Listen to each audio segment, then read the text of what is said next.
Selamat datang di Cupu Channel Jendela Dunia. Kali ini kita akan ngobrol tentang pembelokan atau upaya untuk menjauhkan bangsa kita dari budaya, dari adat, dari tradisi. Jadi banyak sekali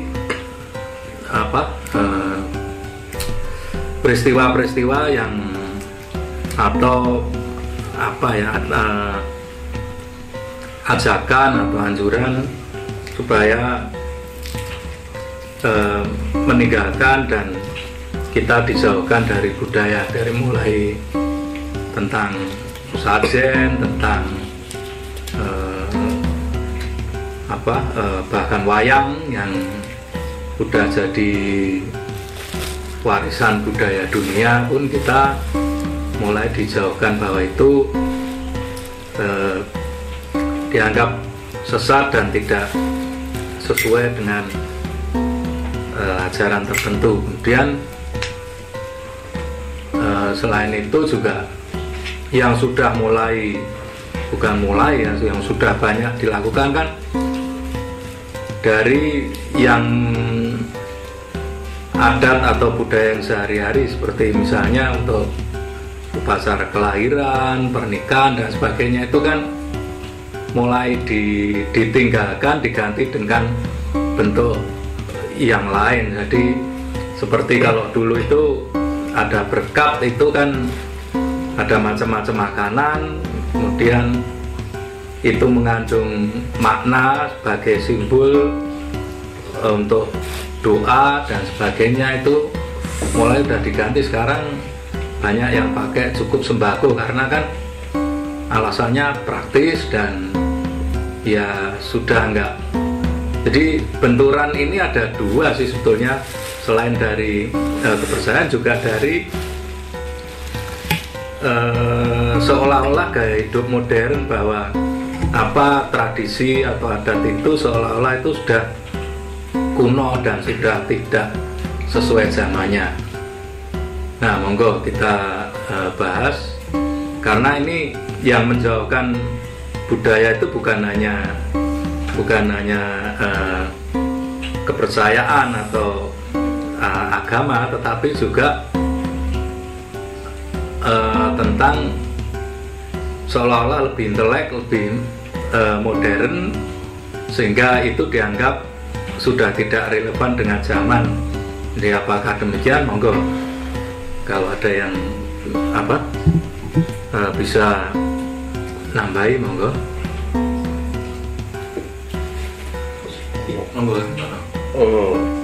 Saya itu kan, kita balik lagi sebuah pengertian dasar budaya itu kan, asal katanya budi dan daya itu kan. Ya walaupun juga budi itu kan dari kata Buddha atau apa kan, jadi istilahnya itu lebih ke sebuah pemikiran atau hasil pemikiran dan daya-daya atau upaya gitu kan. Nah, kalau kita ngomong secara sesuatu yang jauh ke belakang gitu kan, dari mungkin zaman batu itu kan, budaya manusia itu kan kayak ya membuat alat-alat sepele istilahnya kan, dari mengumpulkan makanan gitu kan, food gathering, lalu berburu itu kan, dia kan membuat alat-alat dari batu. Ya itu sebuah hasil budaya juga itu kan, kebudayaan batu itu. Lalu dari batu menjadi logam gitu kan, nah begitu seterusnya gitu kan. Nah, terus kan pada sistem kepercayaan itu kan, yang awal mulanya itu mereka itu kan menyembah sesuatu yang ada di dekat mereka, misalnya pohon besar, terus batu besar gitu kan. Mereka dalam tanda kutip menuhankan itu, dianggap karena memiliki kekuatan magis atau supranatural tertentu yang dapat melindungi mereka. lalu berkembang lagi menjadi politeisme itu kan, di atasnya itu ada dewa-dewi dan lain sebagainya gitu kan. Jadi ada banyak, ada dewa hujan, dewa angin, dewa sungai, dewa dan lain sebagainya. Lalu dari politeisme itu berkembang menjadi monoteisme. Oh, berarti di atasnya para dewa-dewa itu pasti ada pemimpinnya ini yang satu, ini yang mutlak dan lain sebagainya. Lalu mereka menyembah Tuhan yang satu gitu kan. Ya entah mungkin nanti berkembang menjadi ateisme dan lain sebagainya, itu nanti bisa jadi panjang pembahasannya. Cuma dari situ semua itu kan sebenarnya kan itu adalah produk budaya gitu kan. Ketika pada zaman batu itu kan kebudayaan itu kan hampir seragam gitu kan, karena memang pemikirannya masih sederhana. Ketika sudah mulai kompleks dan menjadi kompleks itu kebudayaan satu daerah dengan daerah yang lain itu sudah mulai berbeda, termasuk sistem kepercayaannya juga berbeda gitu kan. Itu ketika itu akan menjadi masalah ketika kebudayaan sudah kompleks dengan sistem kepercayaan yang masing-masing wilayah itu punya kekasan masing-masing di satu wilayah A, lalu dia menginvasi wilayah B, menginvasi dalam tidak hanya kependudukan wilayah, cuma yang diinvasi itu budayanya. Kebudayaan di sistem B itu terus dianggap sesat, ini harus sistem A ini yang lebih valid, ini yang lebih tua atau gimana gitu. Nah, jadi akar masalahnya kan sebenarnya kan di situ gitu kan. Ketika budaya lokal itu ketika itu sudah lama tertanam di situ, itu seperti diinvasi oleh budaya luar gitu yang seolah-olah ya merendahkan budaya lokal lah gitu kan. Tapi memang sebenarnya itu kan manusia itu kan budaya, termasuk dalamnya pemikiran, filosofi dan lain sebagainya itu kan terus berkembang gitu kan. Di Nusantara khususnya di Jawa itu kan yang dari animisme, dinamisme masuk ke zaman Hindu, Buddha, lalu terkena pengaruh Islam, Kristen dan lain sebagainya hingga sekarang menjadi membentuk yang budaya Nusantara seperti yang kita kenal ini atau budaya Jawa ini kan sebenarnya kan juga terbentuk dari banyak unsur gitu kan. Nah, itu akan menjadi masalah ketika contoh gini kan, wayang gitu kan. Wayang itu kan sebenarnya itu kan sejak zaman Mataram kuno itu sudah ada, walaupun dulu bentuknya itu masih wayang wong, malah dalam pertunjukan sendera tari Ramayana lah, makanya seperti itu. Itu lalu berkembang menjadi wayang beber, lalu yang terakhir ini wayang kulit purwo. Lalu ada wayang orang yang lebih modern di zaman ya belum terlalu lama ini. Nah itu lalu itu nggak boleh dilarang atau diharamkan lah. Tentu yang memegang istilahnya yang penggemar wayang ini tentu akan berontak ini. Oh, nggak bisa, ini sudah menjadi milik kami, mengapa kok harus dihilangkan gitu, dengan alasan yang tidak mendasar gitu. Nah, ini akan terus menjadi masalah ini kan, karena masing-masing pihak ini istilahnya akan ngotot dengan pendapatnya masing-masing gitu kan. Nah, cuma kan istilahnya apa ya, untuk menjembatani itu kalau menurut saya itu kan ada istilah namanya toleransi gitu kan. Ya sudah, kamu tidak apa-apa dengan pendapatmu bahwa itu nggak boleh secara agama, cuma kan pendapatmu begini, kita nggak usah saling mengganggu gitu. Itu hendaknya seperti itu, karena memang sebenarnya semua ini produk budaya kalau menurut saya loh ya. Produk budaya otomatis ya itu produk pemikiran manusia itu sendiri gitu. Hendaknya antara satu pemikiran dengan pemikiran yang lain itu bisa saling menghormati gitu kan, sebenarnya kan enak gitu kan. Nah, gimana itu Mas Rino? Ada nggak? Ya, sebenarnya saya nggak ngerti sih sebenarnya ketika baru-baru ini terjadi penolakan tentang wayang, karena wayang sendiri itu ketika dilekatkan atau dimiliki oleh sebuah suku,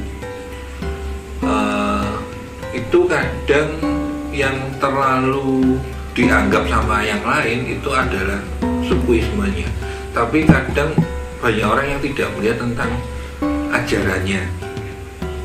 Jadi sebenarnya kalau khususnya tentang wayang, kalau wayang itu dilihat sebagai ajarannya, itu malah sifatnya lebih universal, lebih luas. Artinya tidak ke sukuismenya.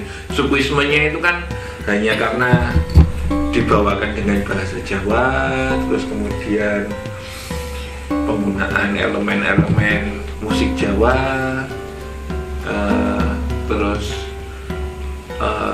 pakaiannya digunakan pakaian Jawa. Tapi kan sebenarnya kalau kita melihat lebih dalam, sebenarnya wayang itu sebenarnya kan kuatnya di ajarannya, bukan di cara bahasanya, bukan di cara apanya, tapi isi dari keseluruhannya itu jadi apa.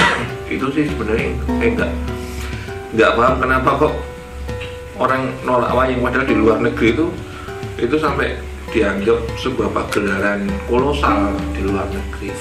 Yang saya tahu sih gitu. Mbak Sulis gimana, Mbak?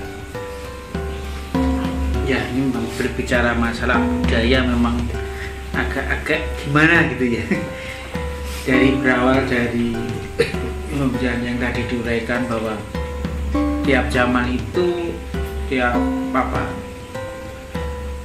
zaman pelakon itu budaya itu pada zamannya bagaimana, dari tadi diceritakan zaman batu, zaman beru, dan sebagainya, sampai timbul budaya-budaya yang penyembahan. Nah, kalau yang zaman batu kemudian dianggap yang menganu batu besar sebagai sumber kekuatan, lah iya, itu sebenarnya itu kan sejarahnya dulu di lereng-lereng, kemudian rumahnya di bawah, batunya gede gendung. Nah, terus ya segala upaya diusahakan supaya batu itu jangan sampai jatuh. Nah, itu dari itu ngopeni dari batu besar itu diopeni supaya nggak menjatuhi. Itulah pemikiran yang sangat sederhana sebenarnya. Jangan sampai batu itu membuat celaka kita. Ya itulah diopeni. Kemudian berkembang, kemudian pohon-pohon gede yang dijadikan. Lah iya, karena pohon gede itu sumber mata air. Di situ mata air, kalau pohon gedenya tumbang, maka mata airnya nggak ada. Nah itu makanya diopeni. Pohon-pohon gede itu diopeni ya. Cara menghormatinya ya supaya ya dihormati, dikasih rupa sajen atau apapun namanya, supaya itu jangan dimanfaatkan orang lain, ditebang atau bagaimana yang menjadikan sengsara. Itu pemikiran yang sederhana sebenarnya. Nah, sampai berkembang, kemudian jangan sampai tebing itu membuat jadi longsor, supaya tidak, makanya ada sesaji yang supaya itu sebenarnya untuk umat. Kalau itu dikatakan sebagai sumber bencana, nah itu sebenarnya yang telah terjadi yang lalu untuk merusakan sarjen itu. Sebelahnya itu yang jelas-jelas juga pakai sarjen malah aman. Posisinya juga malah diapit dari dua gunung Semeru dan gunung itu yang suku Tengger itu. Nyata mah nggak apa-apa. Jadi dari situ kemudian dilanjut lagi dengan adanya penolakan terhadap budaya Jawa, khususnya ada yang timbul akhir-akhir ini, baru-baru ini, tentang penolakan wayang yang merupakan sudah diakui oleh UNESCO sebagai warisan budaya tak benda. Artinya itu sebagai budaya yang terus berkembang. Kenapa yang terus berkembang? Ya itu sebenarnya dari Mataram kuno itu sudah ada wayang-wayang itu, cerita Majapahit itu berkembang, terjadi pengembangan yang besar itu di zaman Majapahit. Bentuk-bentuknya disempurnakan lagi dan dimanfaatkan pula. Kalau dalam cerita yang saya baca itu oleh Sunan Kalijogo dimanfaatkan sebagai media dakwah, media penyebaran agama pada waktu itu. Nah, apakah cerita-cerita seperti ini menjadi tidak berharga di mata kita sekarang ini yang notabene pewaris ya, itu dimanfaatkan, sudah masuk, sudah besar, kemudian itu dianggap tidak berguna. Sedemikian rendahnya kita seperti itu. Apakah kita bagaimana? Seperti kita itu di Jawa dilahirkan oleh bapak ibu, setelah kita gede ngelek-elek bapak ibu. Ya bagaimana pandangan orang lain terhadap kita? Moral kita bagaimana? Jadi sedemikian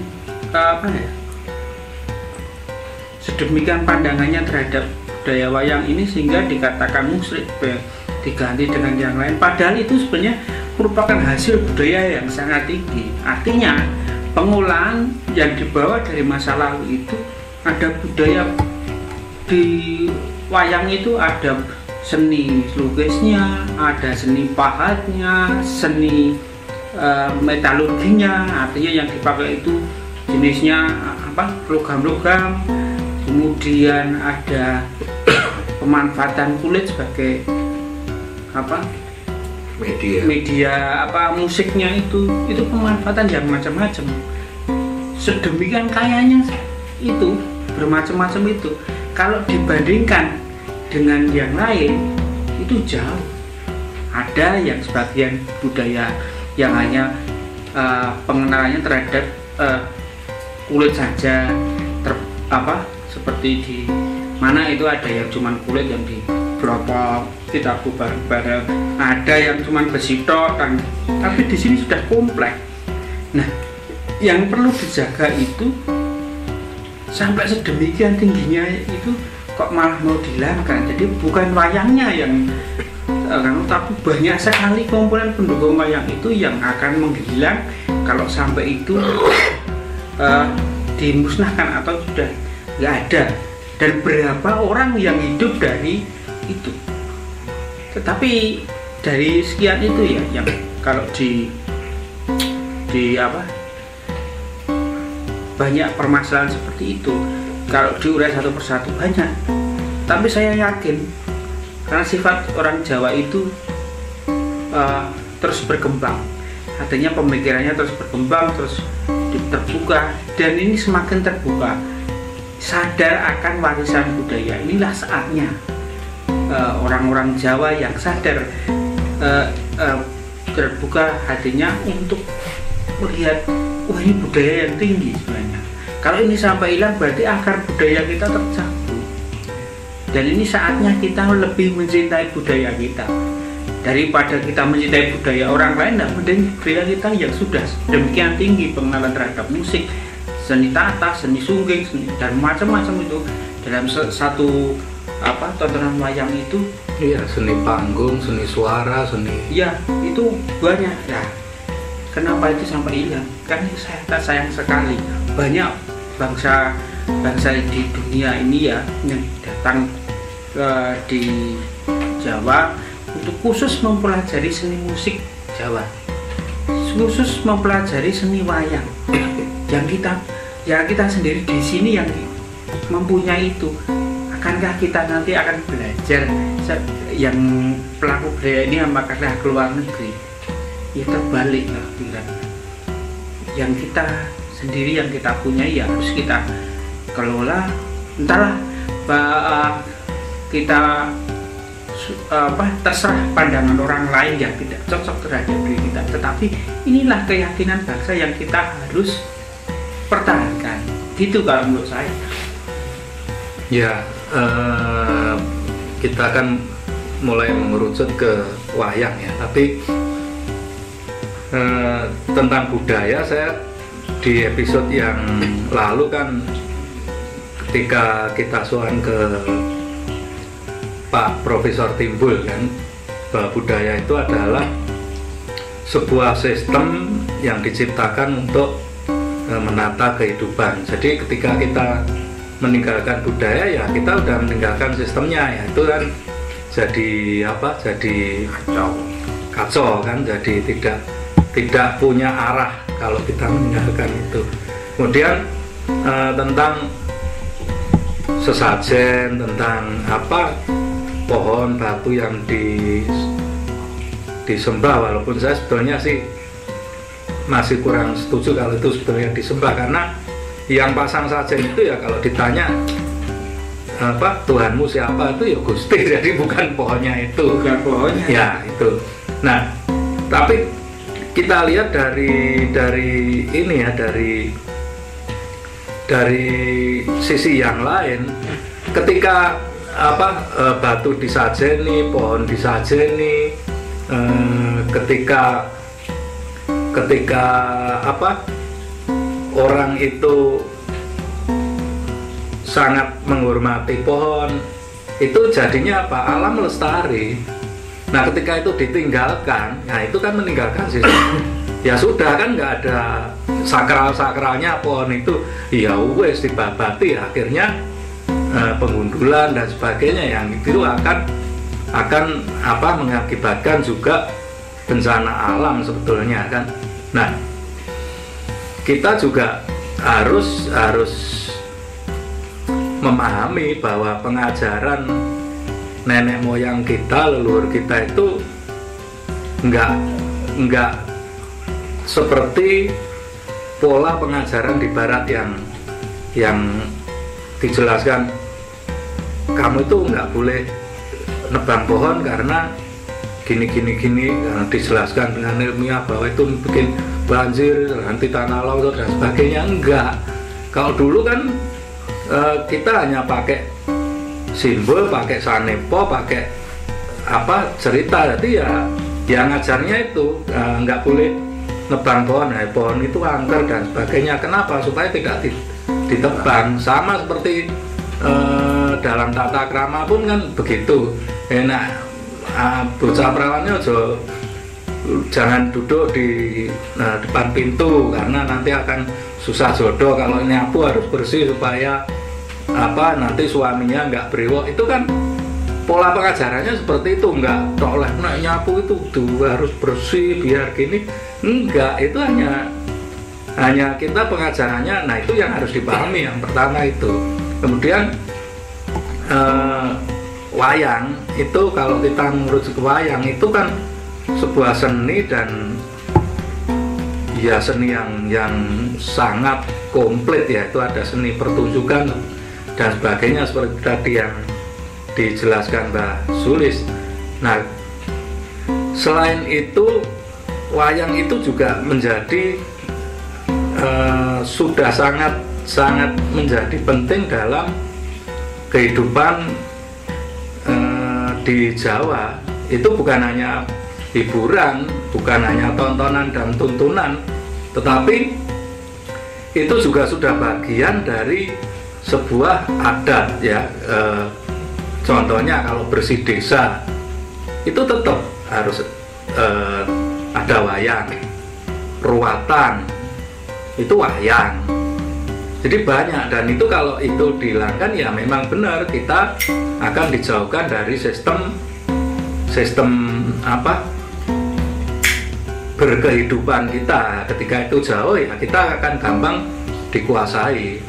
Nah, salah satunya ya tetap harus dilawan, bahwa karena gini ya, banyak orang berdalih itu tidak sesuai dengan keyakinan saya. Terus ketika kita jelaskan, mereka akan bilang, kamu jangan sok tahu keyakinan saya gitu. Nah kalau saya juga akan seperti itu, ini budaya saya, wayang itu budaya saya.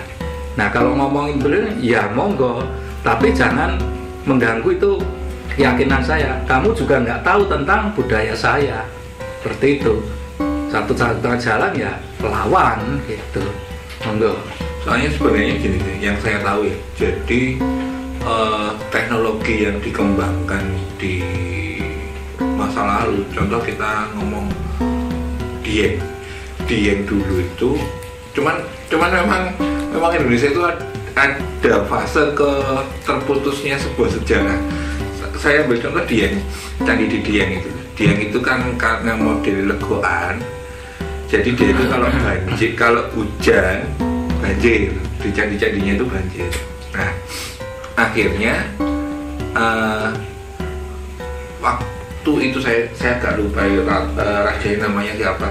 Itu akhirnya bikin sudetan atau bikin terowongan yang sekarang dikenal sebagai terowongan Ontorejo. Gak ada hubungannya sebenarnya.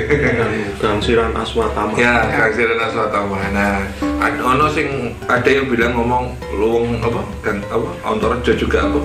Luwungnya Ontorejo, tapi sebenarnya intinya itu adalah lubang saluran pembuangan air supaya nggak kebanjiran. Nah, cuman karena memang ada fase keterputusan itu, akhirnya kita tidak mengerti tentang teknologi waktu itu. Nah, apakah hal itu akan diulangi lagi sampai sekarang kan? Ya jangan. Artinya dulu itu pencapaiannya sudah sangat luar biasa. Termasuk kayak penamaan candi-candi di Dieng itu kan sebenarnya bukan nama aslinya. Tapi karena ada fase keterputusan itu, akhirnya kita kehilangan teknologi masa itu. Bayangkan kalau kita sendiri sekarang ketika kita ngomong tentang sajen, ketika kita ngomong tentang wayang, tiba-tiba itu terputus, akhirnya kan teknologi yang diketahui tentang hal itu hilang lagi, mulai lagi dari nol lagi. Kan namanya kalau mulai dari nol ya jadi bodoh lagi, sinyal lagi, nanti sampai tinggi lagi, nanti dipotong lagi, jadi bodoh lagi.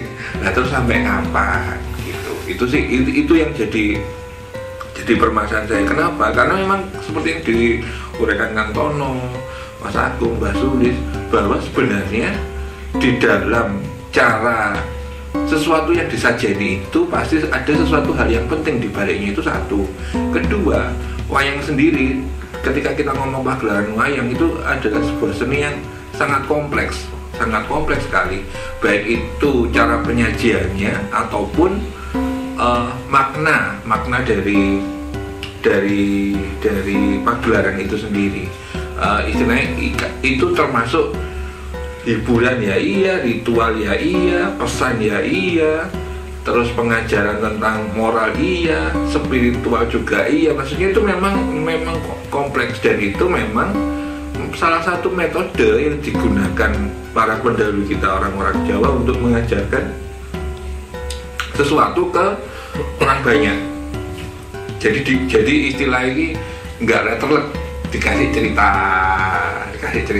itu cerita. Memang di dalam wayang itu tidak ada baik dan buruk. Artinya memang tidak ada kebaikan yang mutlak yang di situ. Jadi kadang itu ya dewane, kadang ya sok melengse gitu kan. Satriane ya sok melengse. Tapi biasanya katakanlah kayak Kurawan ya, sing melengse ya biasanya melengse terus biasanya.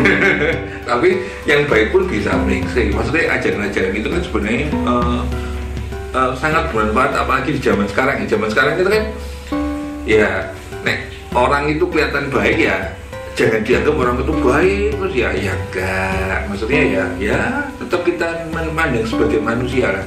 Setiap manusia pasti pernah salah dan sebagainya. Maksudnya tidak ada orang yang benar-benar suci dan segala macamnya. Itu kan salah satu pengajaran yang paling basic yang diajarkan di wayang. Itu sih yang saya nambah.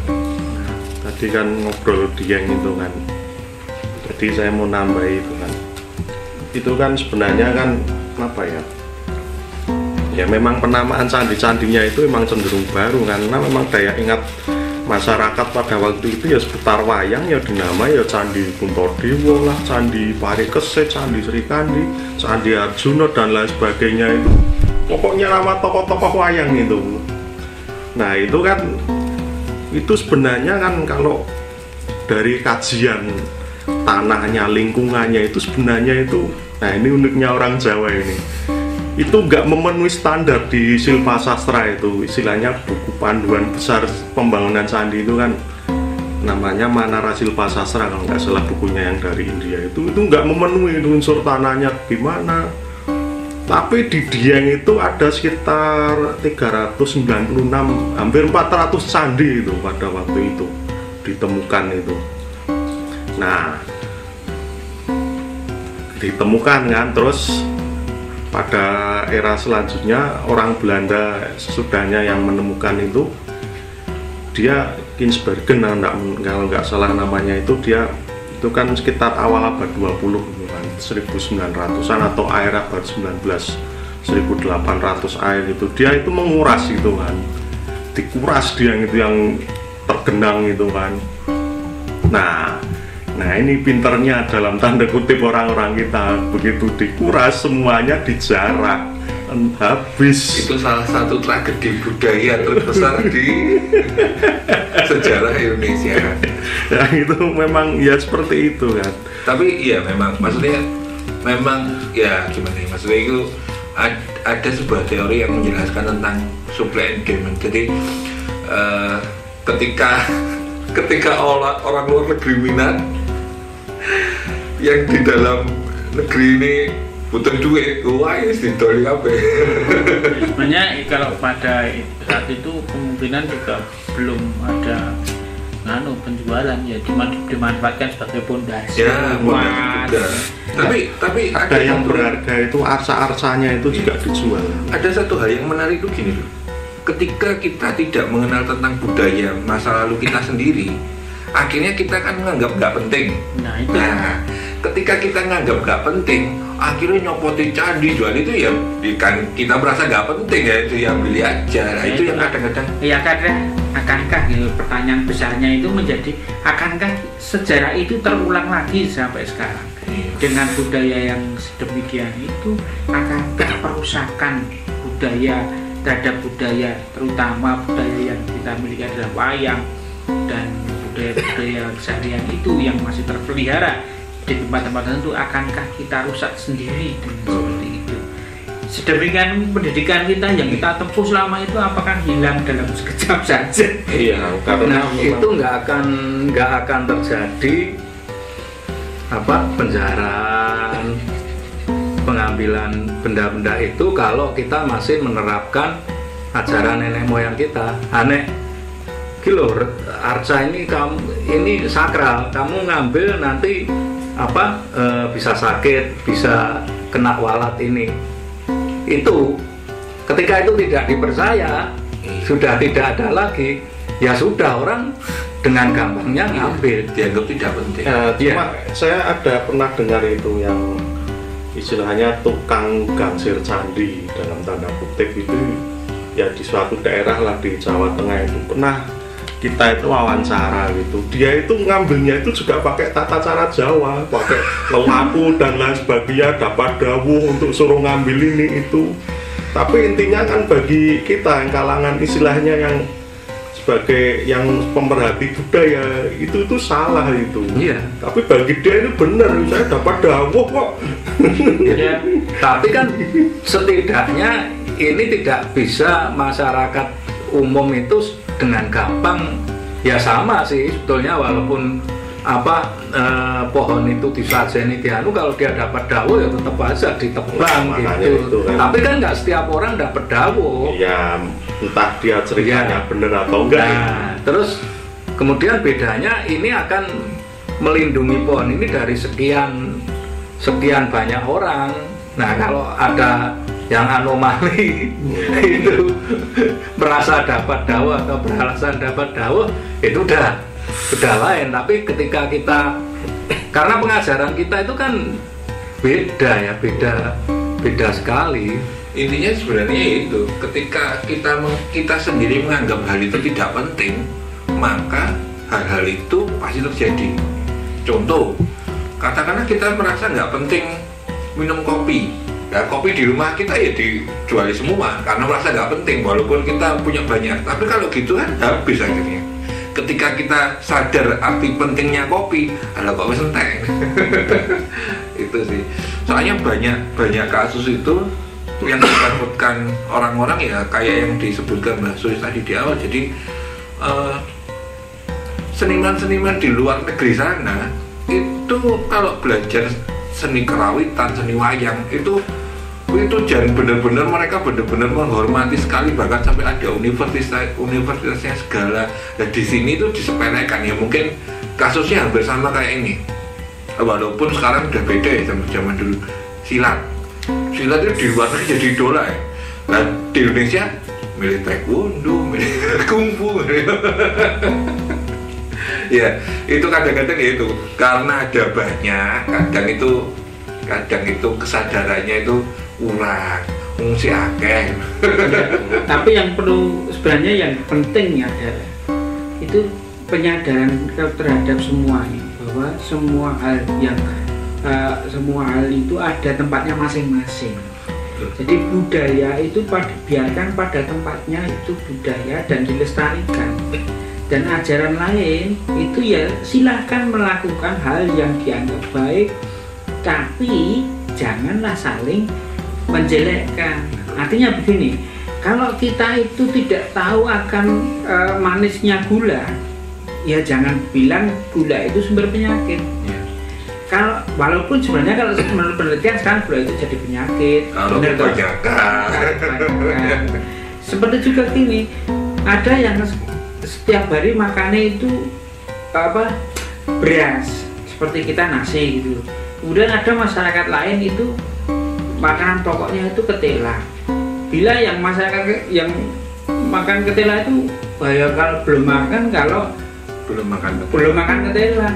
Sebaliknya yang kita makan nasi, kalau makan ketela ya belum makan, kalian cuma ketela.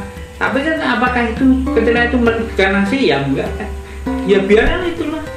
Itu justru referensi banyaknya sumber-sumber itu menjadi kekayaan kita. Ya. Ini salah satu solusi sebagai istilahnya ketahanan budaya itu kan. Jadi biar budaya itu tetap lestari itu sebenarnya kan edukasi kan. Jadi memang pemaknaan gitu loh. Pemaknaan misalnya sajen gitu. Siapa ada bunga merah putih terus kandel kenanga dan lain sebagainya, terus ada mungkin jajan pasar. Ini dimaknai ini sebagai simbol apa? Ini simbol apa gitu kan. Nah, mungkin itu juga penting ya. Mungkin kita akan menguraikan hal-hal tersebut mungkin di lain waktu. Nah, kemudian juga dari sisi wayang gitu kan. Wayang itu sebenarnya kan kalau asalnya itu kan sebenarnya kan dari tontonan jadi tuntunan gitu kan. Jadi kan memang pengajaran yang baik itu kan lewat tontonan kan ya. Kalau sekarang ya kalau beginian ya kan lebih nyantol sinau lewat YouTube gitu kan, tontonan misalnya gitu. Kalau sekarang cuma kan YouTube-nya zaman dulu itu ya pagelaran wayang itu. Jadi ya sebenarnya ajaran-ajarannya itu kita oncei gitu kan, istilahnya kita kupas itu. Ini filosofi apa yang mendalam gitu kan. Nah, sebenarnya itu juga filosofi-filosofi di dalam wayang itu juga sebenarnya juga terkait dengan agama, ajaran agama itu. Cuma memang ajarannya itu dihaluskan sedemikian rupa, terus dibikinlah sebuah pagelaran gitu. Nah, jadilah wayang itu kan.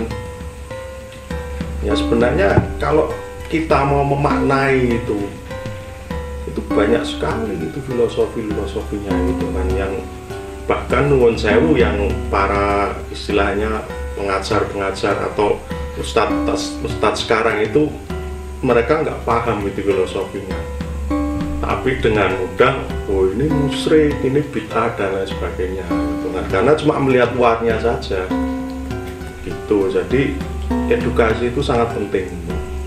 Ya justru itu yang tadi saya bilang ya, kan banyak itu hanya berpedoman pada dirinya atau kelompoknya aja, bahwa mereka tidak mau disenggol, oh ajaranmu juga gini ya, mereka akan marah. Kamu kalau nggak tahu ya jangan ngomong tentang ajaran saya. Sama juga sebetulnya kalau mereka punya prinsip seperti itu, ya kalau dia nggak ngerti tentang budaya, ya jangan nyenggol tentang budaya gitu loh. Nah ini tanpa gini ya, sebetulnya kebanggaan tentang budaya itu iya, dan kebanggaan bahwa budaya kita di Luhung itu iya, tapi kan belum tentu juga katakanlah saya orang Jawa itu ya saya cocoknya dengan sistem dan pola hidup Jawa yang disebut budaya itu. Kemudian mungkin orang bule ya benar itu yang kayak ini, karena mereka lahir di alamnya itu ya beda. Alamnya itu kan beda dengan alam di Jawa atau mungkin suku lain ya. Ya sudah ya benar ya itu, karena budaya itu diciptakan kan berdasarkan lokal di setempat. Nah, kalau kita bicara tentang simbol filsafat tentang sajen dan sebagainya itu sebetulnya banyak budaya-budaya kita itu seperti itu tadi, itu juga lagi ngetren juga secara di dunia, cuman kan itu tidak pernah diekspos bahwa di Jawa itu sebetulnya ada loh kayak gitu. Karena kan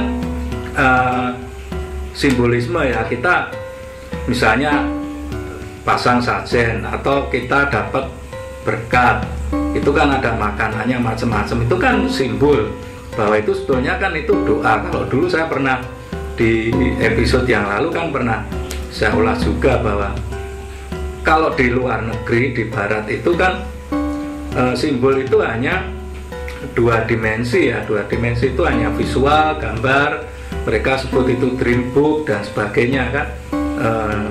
Kalau kita itu simbolnya sudah multidimensi, berwujud benda, bisa berwujud benda ya dengan sajen dan sebagainya, atau sebuah aktivitas yang disebut laku. Jadi ya kayak orang kungkum ya, ngopo nggak tak berendam gitu kan. Tapi kan bukan secara fisiknya berendam di situ, tapi kan ada batinnya, ada niatnya, ada sesuatu yang dia niatkan dengan kungkum atau dengan puasa atau dengan itu untuk satu tujuan. Nah itu kan simbol menuju ke situ. Nah itu yang banyak yang tidak dipahami. Jadi ya boleh kita mengklaim bahwa budaya kita itu yang paling bagus, atau boleh juga orang lain mengklaim bahwa ajaran saya itu yang paling bagus, paling benar. Tapi kalau di Jawa kan itu diibaratkan baju ya, baju saya boleh aja tuh bajunya bagus, bersih, bukan bersih ya, trendy, terus memang yang baju yang bagus ini nek dinggo itu kan belum tentu baju yang saya pakai itu iso pas di sawang itu dengan dipakai Kang Tono ya belum tentu bisa cocok, karena bisa saja ukurannya nggak pas, warnanya nggak cocok dengan saya, kan seperti itu. Jadi ya kita ke masing-masing aja. Kalau saya misalnya ditanya itu enggak, iya leluhur saya begitu kok ya, saya lebih percaya orang tua mbah-mbah saya daripada orang lain kan gitu. Dan seperti itu, mau ngomong yang paling benar orang lain, mau ngomong yang paling benar monggo, tapi bagi saya lebih percaya kepada orang tua dan leluhur saya, seperti itu ya kan. Karena memang masyarakat kita itu banyak yang istilahnya sifatnya itu kagetan gumunan kan. Ibaratnya kan orang desa ingin ke kota-kotaan, orang kota ya ingin ke desa gitu kan. Ya sebenarnya itu kan, sebenarnya kan kita yang istilahnya itu menganggap yang dianggap modern, yang dianggap berkelas itu ya ke barat-kebaratan gitu lah. Sedangkan orang barat sendiri yang sudah bosen gitu, pengennya ngelarinya ke arah soalnya iya, ini menarik ini. Soalnya itu gini loh, ada satu hal itu yang digeser tentang sistem pendidikan di Jawa khususnya ya, tentang cara melihat. Jadi kalau yang disebut melihat itu adalah mata, maka dia melihat orang lain, gak ke dirinya.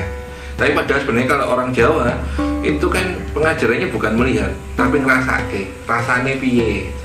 Nah, rasa itu kan udah mencakup semuanya, ya mata, ya hidung, ya kulit, ya rasane. Jadi ketika kita ngomong rasa itu kan lebih ke internal. cocok nggak ke kita. Tapi kalau kita cuma mengandalkan melihat, ya ketika kita melihat kota kita kepingin kota, ketika kita melihat laut ya kepingin laut, lihat gunung pengen gunung. Ya karena cara pendidikannya itu digeser bukan dirasa tapi dimelihat, bukan dirasakan. Nah itu yang istilahnya kan kalau yang naturalnya seperti itu. Cuma kan kalau ada yang tidak natural itu kan itu ada skema kan untuk sebuah penghancuran budaya. Nah itu yang lebih kita waspadai walaupun kita nggak nuduh siapa-siapa sih. Tapi kan setidaknya edukasi itu kan hendaknya bisa menjadi ketahanan kita. Ya itu karena untuk hal yang sama, ketika itu pakai baju budaya itu akan jadi jelek, akan dianggap itu sesat, itu tidak sesuai. Ya contohnya kalau kita ngomong kungkum, nek kungkum tirakat, wah kamu itu sesat, ngopo berendam malam-malam gitu. Tapi ketika kita ngomong sepal gitu, itu jadi netral, tidak ada kesesatan gitu kan. Ketika kita ngomong muteh itu wah sesat kamu, wah puasa ini kan harus ada waktunya puasa itu. Tapi ketika kita ngomong diet keto, diet COD atau apa itu jadi boleh gitu kan. Ketika kita bakar menyan, dupa, wah sesat kamu ngundang setan. Tapi ketika kita ngomong aromaterapi itu sudah boleh kan seperti itu sebetulnya. Nah ini sebetulnya ada apa gitu loh. Nah kalau kita bicara di episode yang lalu tentang tokoh-tokoh dengan ajarannya, filsafatnya itu sampai sekarang masih relevan dan itu menjadi tren bagian dari ajaran-ajaran yang diajarkan oleh motivator-motivator yang bayarannya berjut-jut itu, dan teorinya itu hampir mirip juga dengan teori-teori yang ditemukan oleh filsuf-filsuf di luar, termasuk yang terkenal ya. Itu jadi semacam kalau kita bicara tentang ada 7 cosmic law gitu kan, ada 7 hukum semesta yang itu sangat dianggap sebagai teori yang dipakai acuan motivator. Nah itu intinya juga ajaran Jawa itu ada semua. Ya sama kayak ini loh Mas, dukun sama dokter itu secara harafiahnya artinya kan sama. Cuman ketika orang wis ngomong dukun, mindset dan labelisasi dukun itu setahu saya diusahakan sama media ya. Baik dengan gue keris irang-irang, nah itu disebut dukun. Padahal sebenarnya dukun sama dokter sebenarnya harafiahnya sama-sama sebagai penyembuh gitu. Nah cuman kan orang sekarang disebut dukun wis aku dukun ya, dan simbol-simbol budaya dianggap terus divisualkan itu sebagai sesat, jahat. Jadi kalau pakai udeng-udengan, baju hitam, celana hitam, kemudian dengan menyan itu mesti jadi penjahat. Senengane nyantet terus ngapusi wong kayak gitu kan. Nah nanti ini akan kalah dengan simbol putih-putih, berjubah putih yang bersih. Padahal dukun zaman dulu pakai baju putih-putih ya ada. Oh iya. Pendetanya ya kalau putih-putih aja. Iya dulu resi, dulu pendeta itu kan ya baju putih gitu. Nah, tapi kan sekarang disimbolkan seperti itu. Kamu. Nah, yang penting adalah dari sekian banyaknya pembicaraan ini, karena kalau kita akan lalu tidak akan terputus karena berjalan terus. Jadi yang penting adalah penyadaran ini, momentum kita untuk penyadaran terhadap budaya kita. Jadi momentum, manfaatkanlah momen ini sebagai pecinta budaya untuk membangkitkan budaya-budaya lokal wisdom itu dipelihara sebaik-baiknya. Kalau mau Indonesia ini kuat oleh budaya dan akar bangsanya itu, hargailah budaya kita. Entah budaya apa yang ada di situ, dari Sabang sampai Merauke tentu budayanya lain-lain, dari bentuk rumah, kesenian dan sebagainya. Saya tidak bisa menyebut satu persatu, tapi inilah momentum kita untuk bangkit terhadap budaya, penyadaran akan budaya kita, menjadikan Indonesia ini kuat. Jangan sampai dijajah oleh budaya asing, entah dari manapun juga, yang kita nggak ngerti. Ya, saya kira ini momentum dan sudah mulai orang itu mulai sadar dan budaya kita mulai bangkit, dan semoga akan menjadikan kita itu kembali ke budaya. Karena kembali ke budaya itu kan lebih terbuka, dia bisa menerima siapa saja, bisa menerima unsur apa saja sebetulnya. Budaya itu tidak memandang perbedaan. Jadi walaupun saya orang Jawa senengane kelenengan dan sebagainya, ketika saya melihat tarian dari suku Dayak atau dari Papua itu ya saya seneng juga gitu loh. Saya bisa menikmati, saya tidak menganggap wah itu apa nggak pakai baju kayak gitu, enggak. Kalau budaya kita bisa terima, itu beda. Itu budaya itu inklusif, jadi lebih gampang menerima perbedaan. Dan ketika kita bersama, ini pakai belangkon, ini pakai koteka, ini pakai baju Dayak, ini pakai baju Batak, ini pakai, itu jadi lebih indah. Jadi kita tidak pernah merasa kok beda itu tidak. Jadi ya kita kembali ke budaya dan bangkitkan lagi budaya Nusantara kita. Demikian kita bisa ngobrol tema-tema menarik berikutnya di episode selanjutnya. Sampai jumpa.